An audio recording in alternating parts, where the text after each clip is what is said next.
North Central Philadelphia has been reborn over the past 20 years thanks to the leadership of Ken Scott, president and CEO of the Beach Companies. Beach has brought this community back from the ashes. I mean, I can't think of a community that was more blighted and devastated. Beach is made up of 8 nonprofit organizations devoted to business banking and development, technology, housing, and philanthropy.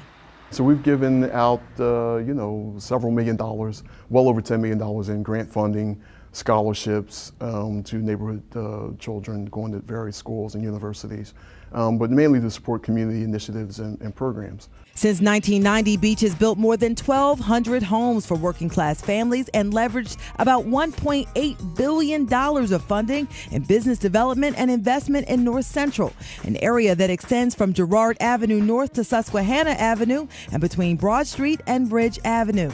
The Beach Companies fuel retail development on Cecil B. Moore Avenue like the Avenue North Mall and the Pearl Movie Theater, currently the only movie theater on Broad Street.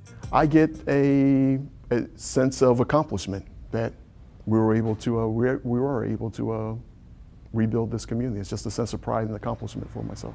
Today, the area is reminiscent of the booming North Central Philadelphia, the late 50s and 60s, a time when the neighborhood buzzed with businesses, shops, restaurants, and theaters owned by blacks and whites alike, enabling residents to shop in their own community. But during the 1960s, racial tension sparked riots that left stores looted and businesses destroyed.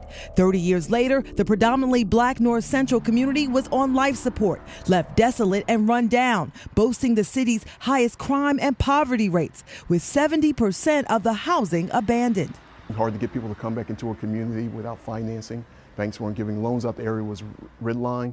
So we started a business bank just for that reason, to give out lines of credit and other kinds of credit and investment in business. And then there was simply neighborhood cleanup. Trash was everywhere. This was like heavy duty cleanup. So one day they were cleaning up some of the lots back here off of Carlisle Street, and underneath the trash, they found a school bus. That's how much trash was out there across the lots. It took 20 years and more than 100 finished projects to jumpstart North Central, but today it's alive again. And Beach Companies, they're not stopping anytime soon. We're always trying to work to grow jobs for people in the community. The work reflects a professional and personal commitment. I'm an African American, so I care about African American people, myself, my family, and it's important. This community, the people especially who stay here through all the rough times. And Ken hasn't stopped his pursuit of this mission since his days as an engineer, when he helped create the beginnings of what would later become the Pico Crown Lights. The father of 4 came to Beach as a volunteer, stayed, and eventually took the helm, helping the companies ignite a once unimaginable comeback of an entire community. And that's why Ken Scott, father, visionary, and community advocate, has been chosen to receive the Philadelphia Association of Black Journalists 2015 Community Service Award.